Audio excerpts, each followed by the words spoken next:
Chancy and the Grand Rascal by Fleischman, 12th The Strongbox. The words cracked like thunder across Chancy's mind. Wasn't that like Indiana? Gone, run off. Hadn't she always been contrary? Confound it, she might have waited a day or two. Even Uncle Will was taken by surprise. Skipped out, did she? He exploded. By the eternal. Chancy's glance flashed back to Micajah Jones with withering hatred. Of course Indiana had cut and run. He'd have parted company with this infernal weasel-eyed miser himself, and he wouldn't have waited 4 years. I expect she headed in the general direction of Erie County, Uncle Will said. Chancy, we're standing in the wrong place. Chancy went to the rear of the shed to fetch Calamity off the rung of a half-caned chair. He lowered his hand, then he stopped short. There, under a tangle of split, he saw a corn-husk doll. It was tattered and yellowed with age. He knew that doll. He stared at the corn-husk bonnet and the twisted arms and the long corn-husk apron.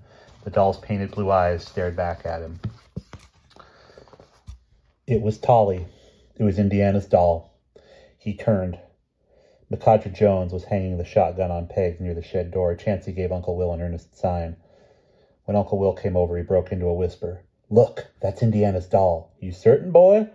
I'm dead certain. It's Tolly. Mama made that doll. Indiana wouldn't run off and leave Tolly behind, no more than I would Pa's axe. Uncle Will was scowling darkly. Of course she wouldn't. Indiana must still be here. Looks like she's been caning this very chair, and that crafty old fooler don't intend to give her up. That's why he was setting us off on a wild goose chase. He's got her and he aims to keep working her. Just pretend we don't suspect a thing and let me handle the talk. Chancy got hold of Calamity and followed Uncle Will to the shed doorway. We're obliged for your information, sir, Uncle Will said. We'll start back in the morning. Too bad Indiana ran off that way. We've got her inheritance at the hotel, and I'm anxious to turn it over to her. Micajah Jones's eyebrows lifted like leaves caught in a wind. Inheritance? Yes, indeed, a strong box left by her pa back in Erie County before he went off to the war. We dug it up in the yard. A strong box? The stoutest strong box you ever saw. Heavy, too. What's in it? Uncle Will hooked a thumb in the pocket of his calico vest.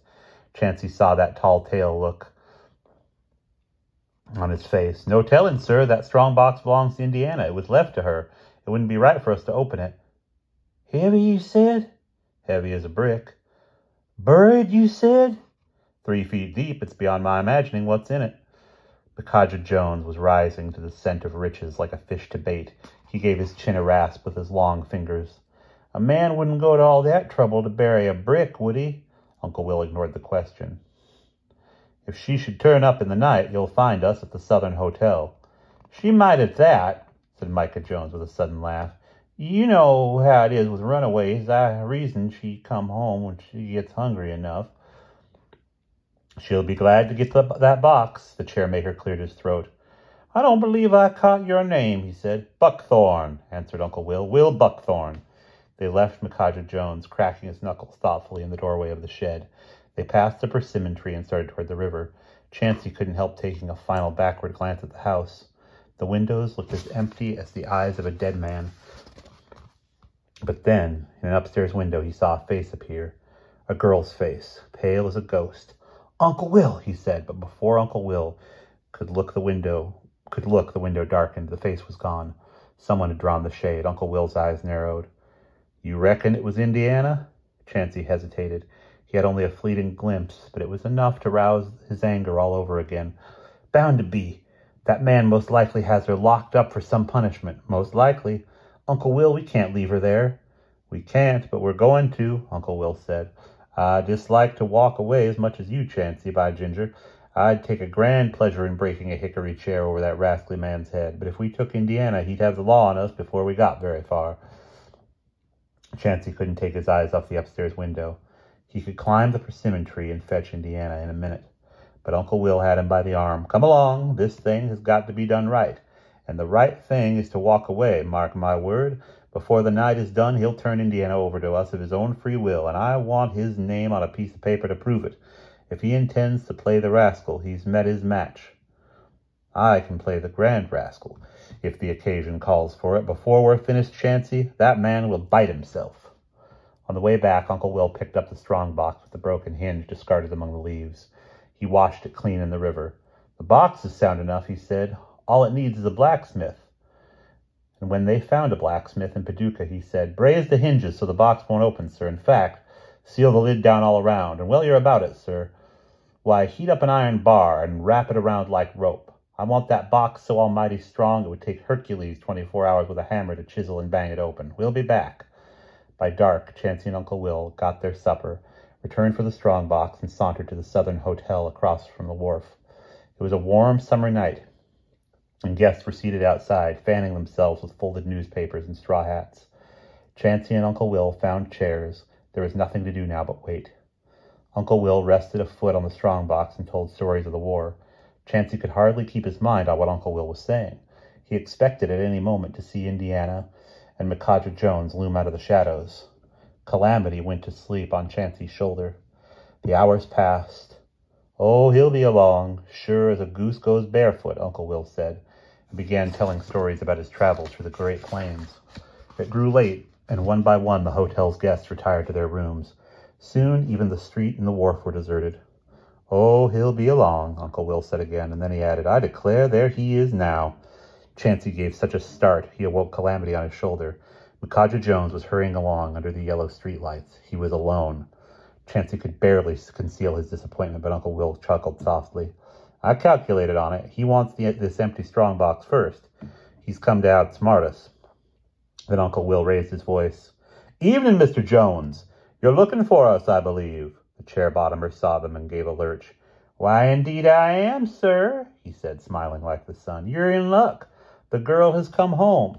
"I figured she would," said Uncle Will. "But I noticed you didn't bring her along. Poor thing, she was all tuckered out from running away." "Naturally," said Uncle Will. "Is that the strong box?" "It is.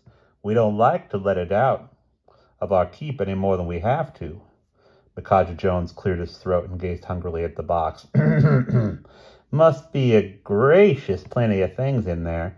Look at the iron around it. That box wasn't meant to be broken into, that's clear." "Clear as well water," Uncle Will said. The chairmaker rasped his chin slowly. "You come for the girl, did you?" "Indeed, sir." "And see here, we got business to discuss. You'd be surprised how much in arrears that girl is. I brought my account book with me. She ain't earned her keep by any means. I've got it all written down in black and white. Why, just last month she broke my wife's best china teapot. That cost $5 alone. And there's her feed and clothing. Oh, it costs heaps to raise that girl." He paused, regarding Chancy with a cold eye, and then said, "Mr. Buckthorn, why don't we cross the way and talk it over in private, so to speak?" "Chancy," said Uncle Will, "you and Calamity watch the strong box. Guard it with your life, you hear?" Chancy nodded. He didn't trust himself to say a word. The mere sight of the chair-bottomer renewed his anger. It was clear now that Micajah Jones had spent the last hours scheming some way to cheat Indiana out of her inheritance. By dogs, he was in for a surprise. Soon the two men were in the shadows of the wharf, deep in conversation beside a cotton bale.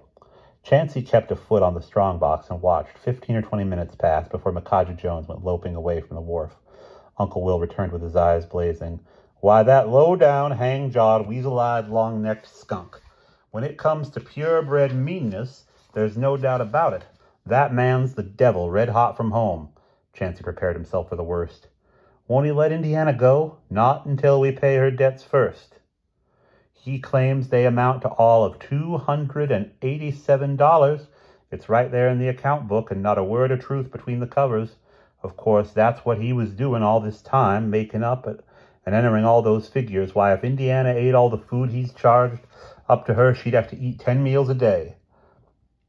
Chancy was clinging to every word. "What did you say?" "I told him we hadn't the money to pay her debts."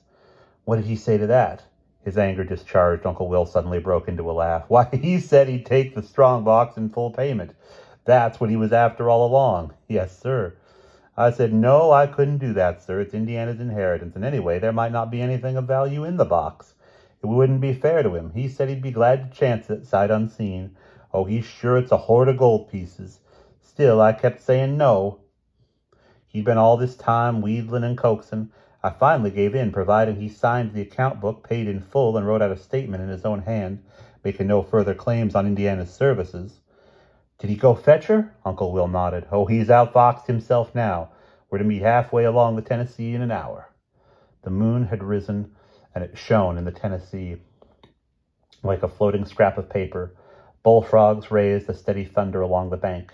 Insects were so busy in the air that Chancy walked along with his mouth shut to keep from breathing them in. When they came to a spreading bald cypress tree at the edge of the water, they stopped to wait. Chancy felt almost feverish with expectation. Calamity, roosting on his shoulder, was asleep with his head tucked under a wing. Uncle Will puffed on a cigar. The minutes dragged on. Chancy shifted toward every sound, and finally Uncle Will straightened. I believe they're coming. Two figures took shape along the riverbank. There was no mistaking Micajah Jones, even in the darkness. He seemed as long as a shadow, all neck and arms and legs. He was pulling a girl along by the arm. There were no braids to be seen. Her hair was as loose and flowing as flax. But it was Indiana. Chancy could feel it. He was sure of it. And then he saw Tolly clutched in her hand. Here she is, Micajah Jones snapped, without ceremony, drawing up to the cypress tree. Where's the box? Uncle Will lifted the strong box off the ground. I'll thank you for the account book, sir, marked paid in full and the words I asked for. Already done, said the chair bottomer. Uncle Will lit a match and examined the documents to his satisfaction.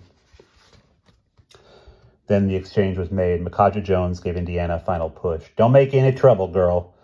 He turned her loose, wrapped an arm around the strong box, and loped away upriver. Hardly was his back to them when Indiana gave Uncle Will a sharp kick in the leg and broke away downriver. Chancy was so taken by surprise it was a moment before he called out her name. Indiana! She didn't stop. Uncle Will was dancing about on one foot. Chancy rushed after her. Calamity awoke in midair and fluttered to the ground. Indiana! She was quick as a squirrel, and Chancy almost lost sight of her in the tree shadows. She was heading toward Paducah, and he raced after her. She could run. Her hair and skirts were flying in the pale moonlight. Wait up! It's me! Finally, he gave a leap and brought her to the ground. Immediately, he felt as if he had tangled with a wildcat. You're gypsies, she cried out. I don't believe him. He sold me to the raggle-tackle gypsies. No, it's me, confound it, your own brother. She wasn't listening. She flailed out with her arms and caught him smartly across the ear. His head rang like a kettle, and it was all he could do to hold her. Uncle Will caught up, favoring one leg, and pulled the two of them apart. Here's a fine reunion, he laughed. You two have hardly had time to say your howdies, and you're a scrapping already. Now see here, Indiana, we're not gypsies. Simmer down and meet your brother Chancy. She gave a little gasp. Her eyes flashed up at him, but she was speechless, or maybe, Chancy thought, she wasn't so all-fired glad to see him. Hadn't it taken him 4 years to come fetch her? I declare, Indiana, he said finally, you sure can run. I was lucky to come in last. Suddenly a smile flickered across her face. My own brother Chancy? All the way from Erie County? She had forgot all about being mad at him by dogs. It's nothing to bawl about, Chancy said quickly. He was sure her eyes were doing up. I'm not bawling, and don't faint away either. I'm not about to. I reckon we can shake hands, though. Howdy, Chancy, she said, shaking his hand at last. Howdy, Indiana, he replied. This is our Uncle Will. She turned and gave her head an astonished tilt. Uncle Will? The war didn't get him, and neither did the wolves. Uncle Will? Will Buckthorn gave her a hug and a kiss and lifted her into the air. Let me study you. I declare you've got your mother's own eyes, bright and shiny as the morning star. But you kick like a mule, Indiana. I swear you do. I'm sorry, Uncle Will. By ginger, we're together now, the three of us. You won't even have to go back to Micajah Jones, and we won't rest until we've hunted up Mirandy and little Jamie. Uncle Will found Tolly nearby, and Calamity came screeching along, looking for Chancy. It seemed to Chancy he needed something to give Indiana. He lifted Calamity on the back of his hand and turned. You never saw such a smart bird, Indiana. I named her Calamity, but you can change it if you want to. He's yours. Indiana accepted the chick joyously, and Chancy felt a glow of delight. Calamity walked up her arm to her shoulder. Calamity, she said softly. I wouldn't think of changing it. Soon they started back for town, talking and laughing all the way. Indiana had to skip along to keep up. Uncle Will decided they ought to treat themselves to a real hotel room. He lifted his slouch hat, set Calamity on his head, and replaced his hat. Then the three of them walked into the Southern Hotel, and Uncle Will registered. They were given rooms overlooking the river. Chancy had never been inside a hotel before, neither had Indiana, and neither had Calamity. The chick roosted for the night on Indiana's brass bedstead. The raft ought to turn up along the river the next day, and they could be on their way. And that is the end of chapter 12.